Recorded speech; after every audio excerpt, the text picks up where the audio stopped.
Gente, o republicano Donald Trump será o próximo presidente dos Estados Unidos. Então vamos já conversar com o Luca Bassani, o nosso enviado especial, que vai trazer as informações para a gente nesse dia seguinte, né? A madrugada que passamos de apuração à espera desses resultados. E aí, Luca Bassani, como é que o dia amanheceu aí onde você está e quais são as principais repercussões? Quantos delegados Trump garantiu? Traga todos os detalhes para a gente, meu amigo. Bem-vindo. Boa tarde a você, Evandro, aos nossos debatedores, nossa qualificada audiência. O dia que amanheceu de maneira muito silenciosa, afinal a capital, Washington DC, é um reduto democrata bastante sólido. Aqui 90% das pessoas votou para Kamala Harris, mas em todo o resto do país nós vemos Donald Trump performando melhor do que a sua própria eleição em 2016 e também melhor do que a vez que perdeu contra Joe Biden em 2020.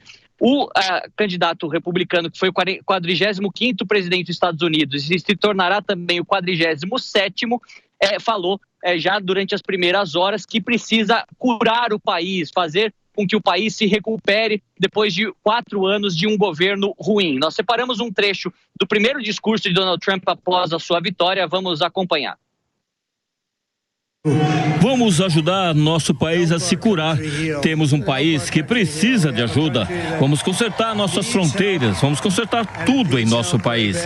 Fizemos história por uma razão esta noite, e a razão é exatamente essa. Superamos obstáculos que ninguém pensava serem possíveis, e agora está claro que alcançamos a coisa mais incrível. Isso é uma loucura, é uma vitória política que o nosso país nunca viu antes.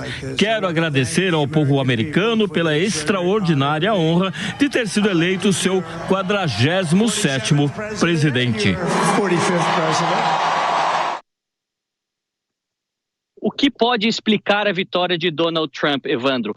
Exatamente ele melhorar onde já tinha vencido antes, ou seja, os condados rurais, majoritariamente brancos, cristãos, conservadores dos Estados Unidos, ele ampliou a sua margem perante os democratas. E naqueles condados que são etnicamente mais diversos, que são mais urbanos, ele diminuiu a distância para Kamala Harris. Um exemplo clássico disso é o estado da Pensilvânia, que é um swing state vencido por Donald Trump, era o mais valioso deles, com 19 delegados. E na cidade de Filadélfia, por exemplo, a capital do estado, Donald Trump fez em 2016 13%, em 2020 fez 18% e ontem fez 21%. Portanto, a gente fala, ele perdeu na Filadélfia, perdeu, mas a distância foi se tornando menor. E nesses estados-chave, todo voto conta, todo voto faz a diferença. O eleitorado negro, que antes era visto como um monolito, né, que votava integralmente para os democratas, não é mais assim. Em muitos estados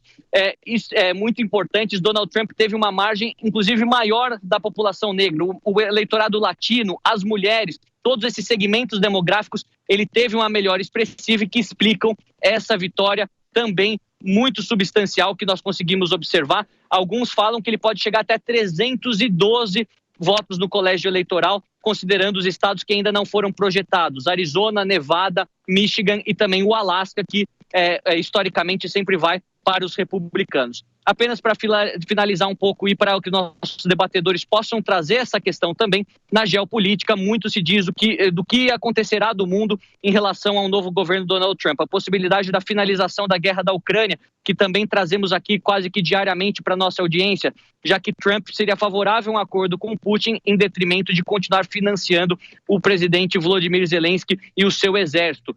Também ajudar ainda mais Israel, Donald Trump ainda mais próximo de Benjamin Netanyahu do que era ou que é Joe Biden. E também o início de uma nova guerra comercial com a China, ampliando as tarifas para os produtos importados do mega país asiático aqui para os Estados Unidos. Então é muita coisa para a gente analisar, mas de fato a vitória de Donald Trump foi muito, muito expressiva, seja na questão presidencial, seja também os republicanos ganhando o Senado com 54, alguns falam possivelmente senadores dentre os 100, e também vencendo no Congresso, que dará 2 anos muito tranquilos para que Donald Trump aprove as legislações que quiser, sem nenhum tipo de oposição muito forte, como teve no seu primeiro mandato, quando a casa era controlada por Nancy Pelosi, importante deputada democrata. É algo que vai ser muito interessante da gente analisar à medida que ele for anunciando os seus ministros, anunciando todos aqueles membros do gabinete do seu novo governo. Mas hoje aqui em Washington o clima é um pouco mais singelo, um pouco mais silencioso, mas em outras partes dos Estados Unidos muitas pessoas estão comemorando a vitória do magnata de Nova York. Muito obrigado pelas informações, Luca Bassani. Se você tiver novidades, chame a gente aqui. E eu quero chamar agora o Eliseu Caetano, né, que também é nosso correspondente, acompanhou essas eleições e fez as transmissões aqui para a Jovem Pan, exatamente para tratar sobre o trecho final do Luca Bassani, que é a representatividade dos republicanos também no Congresso. Ô Eliseu Caetano, de que maneira que isso traz governabilidade para esse novo momento de Trump e como isso bate também para a campanha e para os democratas? Bem-vindo, meu amigo. Salve, Evandro Cini. Muito boa tarde para você, para os nossos debatedores e para todo mundo que acompanha o 3 em 1. Antes de eu responder aí a sua pergunta, me pediram para eu entregar um presente para o Piperno e eu corri na rua para comprar, tá? Então eu vou mandar para aí a pedido, não vou nem falar quem foi o apresentador, viu, Piperno? Mas vai aí para você esse presentinho depois das eleições. Pronto, Piperno, tem a camiseta e o boné agora. Isso, eu me sinto homenageado, já posso até sair na rua. Look completo. Isso. Valeu, Eliseu, manda pra cá. Vou mandar aí pra São Paulo, viu? Aqui em DC tá um clima, Evandro, meu Deus do céu, silencioso, né? Como o próprio Luca Bassani falou há pouco, grande em parte por conta dessa lavada, né, que o ex-presidente Donald Trump deu em Kamala Harris, lavada essa inesperada. Agora, antes de eu trazer os números do Senado e da Casa, tem uma notícia de última hora, Evandro, e eu não posso deixar de trazer para o teu público, antes que eu me esqueça, obviamente. Kamala Harris vai falar daqui a pouquinho, às 4 horas da tarde, pelo horário local aqui da costa leste americana, 6 horas da noite pelo horário de Brasília, na Howard University. Há uma expectativa de que ela aceite a derrota e parabenize publicamente Donald Trump.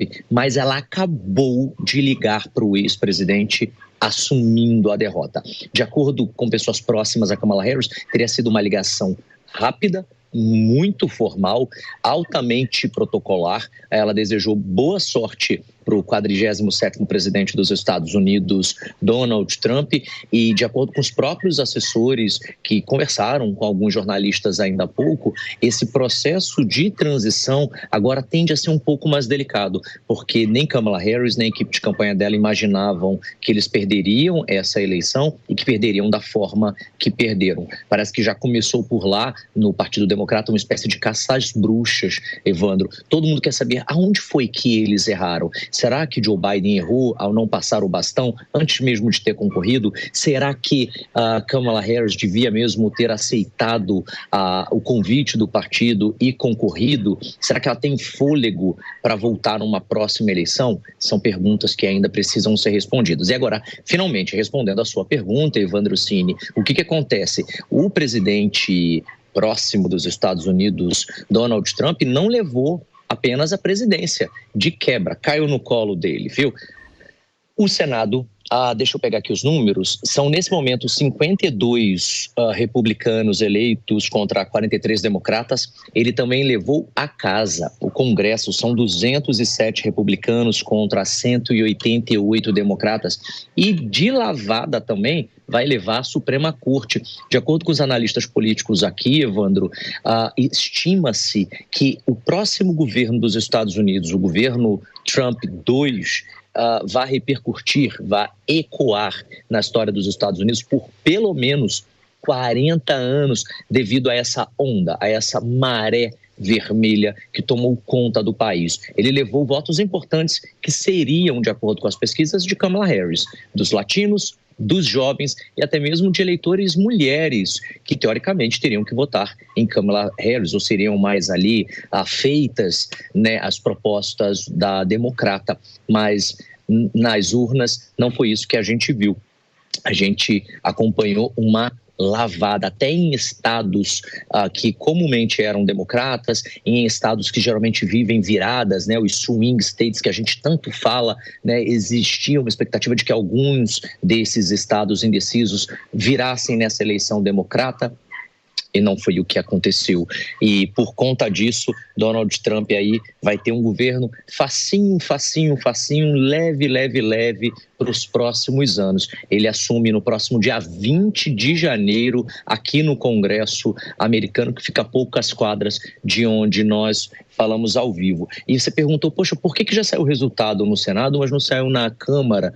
O processo aqui é muito lento, Evandro, não é como no Brasil. A gente não tem um Tribunal Superior Eleitoral para fazer todas essas contabilidades de voto automaticamente. Em alguns estados tem urna eletrônica, outros a contagem é feita por voto em papel ainda, e aí demora, porque tem um estado que conta e que reconta, aí um determinado candidato pode pedir recontagem em alguns outros estados. Então, espera-se, estima-se que aí nas próximas horas a gente já tenha aí um número mais exato sobre os congressistas, né? Mas os números não negam. A Casa vai ser vermelha, o Senado vai ser vermelho, a Suprema Corte vai acompanhar as decisões que serão tomadas pelo próximo presidente dos Estados Unidos, Donald Trump. Eu volto com vocês no estúdio, Piperno, tô mandando para São Paulo, hein? Opa, a gente vai receber aqui, Eliseu. Generoso, claro. Obrigado pelas informações, Eliseu. Ótimo trabalho para você. Parabéns aí pela cobertura.